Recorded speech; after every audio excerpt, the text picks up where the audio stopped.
पूर्व IPS MW Ansari का पसमानदा समाज को लेकर बड़ा बयान आया सामने। उन्होंने अपने ऑडियो संदेश के जरिए महत्वपूर्ण जानकारी साझा की है। उन्होंने कहा है कि अगर कोई बिना लालच और लाभ के सब एक होकर काम करो, अपना काम एजेंडा लेकर जनता के बीच जाइए, जनता के हित के लिए काम करिए, तभी जनता आपको पसंद करेगी। प्रयागराज से ब्यूरो चीफ इसरार अंसारी की रिपोर्ट।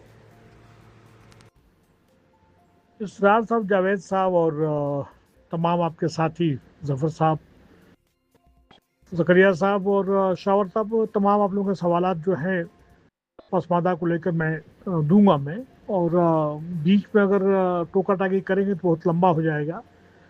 एक तो आपका सवाल ये कि पसमादा किसे कहते हैं। पसमादा का देखिए कॉमन पार्लांस में ये कहते हैं कि जो लोग मुख्य धारा में पिछड़ गए हैं, जो तालीमी तौर पे, समाजी तौर पे, और जो उसके साथ साथ जो सियासी तौर पर जो पिछड़ गए हैं, जिनको की प्रॉपर रिप्रेजेंटेशन नहीं मिला हुआ है, जो मुख्य धारा में नहीं आ पाए, उनको पसमादा कहते हैं। ये मोटे तौर पे इसकी मीनिंग है। दूसरा ये कि पसमादा की कितनी तंजीमें हैं, पसमादा की एग्जैक्ट तंजीमों के बारे में तो मुझे मालूम नहीं है, लेकिन पसमादा तंजीमें जो है डिस्ट्रिक्ट लेके, स्टेट लेके, ऑल इंडिया पे लेके, मैं समझता हूँ कि हज़ारों की तादाद में है। और ये तंजीमें जो है, इनका कोई भी इनका कॉमन एजेंडा या एम्स एंड ऑब्जेक्टिव नहीं है। एक तरह से देखा जाए तो अपनी राजनीति को चमकाने के लिए या सोशल इंटरेक्शन कह लीजिए या सोशल स्टेटस बनाने के लिए किए हुए हैं। तो क्या वजह है कि तमाम जितने भी पसमादा जात बिरादरी के लोग हैं, उनके सबके मसले मसाइल एक ही है। जब मसले मसाइल जब एक हैं तो उनका एक कॉमन एजेंडा होना चाहिए, और कॉमन एजेंडा पे सबको एक तरह से हाथ मिला के हम काम करना चाहिए। से फॉर एग्जांपल 85 to 90% जो है मुस्लिम समाज में पसमादा के लोग हैं। अब जितने भी पसमादा हैं, आप चाहे अंसारी बिरादरी कर लीजिए, रायनी कर लीजिए, कोयशी कर लीजिए, सैफी कर लीजिए, लोहार कर लीजिए, शाह फकीर कह लीजिए, जितने भी लोग हैं, उनका सबका एक ही कॉमन एजेंडा है कि भाई हम तालीमी तौर पे पिछड़े हैं, हम रोज़गार में पिछड़े हैं, हमारी तहफ़्फ़ुज़ की बात होनी चाहिए। और साथ साथ जो है पॉलिटिकल रिप्रेजेंटेशन, हमारी जो है जितनी आबादी है, आबादी के तनासब से अनुपात में हमको पॉलिटिकल पार्टी हमको रिप्रेजेंटेशन नहीं देना चाहिए, नहीं देती है, तो इसके लिए इनको कॉमन एजेंडा बनाना चाहिए। जो सबसे यहाँ पे इम्पोर्टेंट बात है वो कि 10 अगस्त 1950 का जो प्रेसिडेंशियल ऑर्डर है, जिसके तहत दलित मुसलमानों को या और मुसलमानों को या माइनॉरिटीज को, क्रिश्चियन को डिबार कर दिया गया, वो इलेक्शन लड़ सकते। 131 ऐसे एमपी सीट हैं और कम से कम लगभग 1100 एमएलए जैसे सीट हैं जहाँ पे दलित मुसलमान या क्रिश्चियन जो दलित हैं, वो ट्राइबल हैं, वो वहाँ पे इलेक्शन नहीं लड़ सकते। इसके लिए जद्दोजहद करनी चाहिए। प्राइम मिनिस्टर माननीय मोदी जी ने यह बात तो कह दिया कि सबका साथ, सबका विकास, सबका हाथ, और उसके साथ साथ पसमादा मुसलमानों को जो है प्रॉपर जो है रिप्रेजेंटेशन नहीं मिलना चाहिए, उनको मिलना चाहिए। सवाल उठता है कि भाई आप बहुत से ऐसे पसमादा के लोग हैं जो बीजेपी के सिंपथाइजर हैं, तो उनका कुछ भी मसलत हो सकता है, मोहब्बत हो सकती है या उनकी तजारत हो सकती है, लेकिन उनसे ये बात करो कि आसाम में एक टिकट दिया, यूपी में एक टिकट दिया, और जो है उसके साथ साथ बंगाल में एक टिकट दिया, और अभी आने वाला चुनाव होने जा रहे हैं, तो क्या उसमें वो एक टिकट या 2 टिकट या आबादी के तनासब से देंगे? नहीं देंगे तो फिर आप लोग सिंपथाइजर क्यों बने हुए हो? आज जो है जहाँ जहाँ बीजेपी रूल्ड स्टेट्स हैं, वहाँ पे सबसे ज़्यादा नुकसान जो है या उनके साथ जुल्म जाती हुई है, तो ये पसमादा के साथ हुई है। आप उत्तराखंड लीजिए, चाहे आसाम को लीजिए, यूपी के अंदर लीजिए, बंगाल के अंदर लीजिए, भाई आप देख तो लीजिए, अनऑर्गेनाइज सेक्टर में तमाम पसमादा के लोग काम करते हैं, चाहे वो सब्जी बेचने वाले हों, चाहे मीट का व्यापारी हो या छोटे मोटे व्यापार का, ये सभी पसमादा के लोग हैं, उनके साथ लगातार जाति हो रही है। ये सभी पसमादा के लोग हैं, और कोई किस तरह का आसाम गवर्नमेंट ने, चाहे उसका उत्तराखंड गवर्नमेंट ने, या यूपी के अंदर या बंगाल के अंदर कोई रिलीफ नहीं है।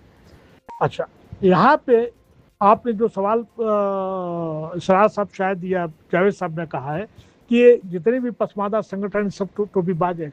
मैं ये तो नहीं कह सकता कि सभी टोपीबाज हैं या आप राजनीति चमकाने के लिए कर रहे हैं, लेकिन कहीं ना कहीं ये जो है, जो स्थानीय तौर पे जो पॉलिटिकल पार्टीज हैं या सूबे लेवल पे पार्टी है या नेशनल लेवल पे है, ये हमारे पसमादा एक्टिविस्ट या पसमादा लीडर्स जो है उनसे हाथ मिला लेते हैं और कॉम्प्रोमाइज़ कर लेते हैं और पसमादा कम्युनिटी को नुकसान पहुंचाते हैं।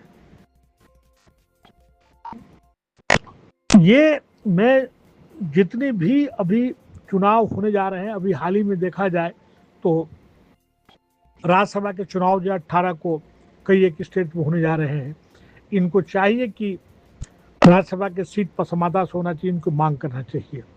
कोई भी पॉलिटिकल पार्टीज आज मुसलमानों के लिए नहीं है और पसमादा के लिए तो है ही नहीं।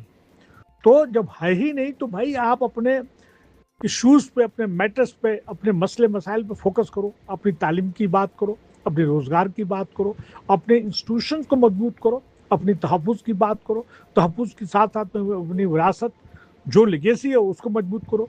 आप पॉलिटिकल पार्टी से जो अगर सिंपथाइजर है किसी पॉलिटिकल पार्टी के साथ में है तो आप अपना एजेंडा क्यों नहीं रखते हो? जैसे मनवादी पुंजवादी जो तत्व हैं, अनासिर हैं, वो सभी पॉलिटिकल पार्टी में घुसे हुए हैं और उनका एक ही एजेंडा है कि चूंकि ये मनवादी पुंजवादी 3 से लेकर 5% हैं तो किस तरह संविधान को ख़त्म किया जाए और यहाँ पे भारत में जो है एक तरह से हिंदू राष्ट्र बन जाए। हिंदू राष्ट्र के साथ साथ जो है कास्ट सिस्टम लागू हो और कास्ट सिस्टम के साथ साथ देखा जाए मनवादी पुंजवादी ताकतें जो 3% से लेकर 5% होकर 75% पे कब्जा किए हुए हैं, चाहे वो एडमिनिस्ट्रेशन का मामला हो, जुडिशरी का मामला हो, आर्मी का मामला हो या पॉलिटिकल पार्टीज में है। राज्यसभा से लेके, पार्लियामेंट से लेके, लोकसभा से लेके और फिर उसके साथ साथ में अपनी जो असेंबली है, सब जगह यही मौजूद है। तो इसके लिए हमें बहुत ज़रूरी है कि हम लोग अपना कॉमन एजेंडा बनाएं। कॉमन एजेंडा बनाने के साथ साथ कॉमन डिमांड होना चाहिए, क्योंकि जितने भी पसमादा संगठन हैं, चाहे अंसारी बिरादरी को हो, चाहे कुरैशी बिरादरी को हो, चाहे सैफी बिरादरी को हो, चाहे शाह का, सबका एक ही मुद्दा है। तो जब एक ही मुद्दा है तो लोगों को कॉमन एजेंडा बना के कॉमन डिमांड रखनी चाहिए और कॉमन डिमांड के साथ में ये देखें कि कौन सी पार्टी वायबल को, कौन सी पार्टी जो है संविधान को बचने बचाने की बात करती है। और हमारे बीच में जो जिस तरह से हम कहते हैं कि कास्ट सिस्टम है, तो कास्ट सिस्टम तो भाई प्रैक्टिस में तो है ही मुसलमानों के बीच में, इसमें तो कोई दो राय है ही नहीं। तो उसको लड़ने के लिए, इसको ख़त्म करने के लिए हमारे पास स्ट्रेटजी क्या है, हमारे पास प्लान क्या है, ये सब हमको सबको देखना पड़ेगा और तभी जाके बात बनेगी। अभी आने वाले दिनों में यूपी के अंदर चुनाव होने वाला है, राज्यसभा के चुनाव होने वाला है, लोकल बॉडी का चुनाव होने वाला है। तो इसमें एक कॉमन एजेंडा बना के, जैसे 10 अगस्त 1950 का प्रेसिडेंशियल ऑर्डर को ख़त्म किया जाए, आबादी के तनासब से हमको रिप्रेजेंटेशन दिया जाए, फिर उसके साथ साथ हमारे जो आइकॉन्स हैं, हमारे जो फ्रीडम फाइटर्स हैं, उनको किसी तरह से कोई रिकॉग्नाइज नहीं करता, कोई भी पॉलिटिकल पार्टीज हो, उनके नाम से किसने नाम मनसूख किए गए, कितने रोड मनसूख किए गए, कितने जो है इंस्टीट्यूशन बनाएंगे और नहीं बनाएंगे तो क्यों नहीं बनाएंगे। जब तुम हमारी बात ही नहीं को तो हमको भी बायकॉट करना चाहिए, हमारी भी कुछ न कुछ स्ट्रैटेजी होनी चाहिए, जो कि नहीं है। आखिर में आप तमाम लोगों का ये कि तमाम पसमादा जो संगठन बने हुए अपनी राजनीति को चमकाने के लिए है, लेकिन राजनीति को चमकाने के लिए तो है ही, टोपीबाज तो है, जो कह रहे हैं सही है, लेकिन मुझे इस पे कोई कहना मुनासिब नहीं है। कुल मिला के आखिर में ये कहना चाहता हूँ कि हम लोगों को कॉमन एजेंडा बनाना चाहिए, बनाने के बाद जो है आगे बढ़ना चाहिए। आप सब लोग का बहुत बहुत शुक्रिया। Thank you very much.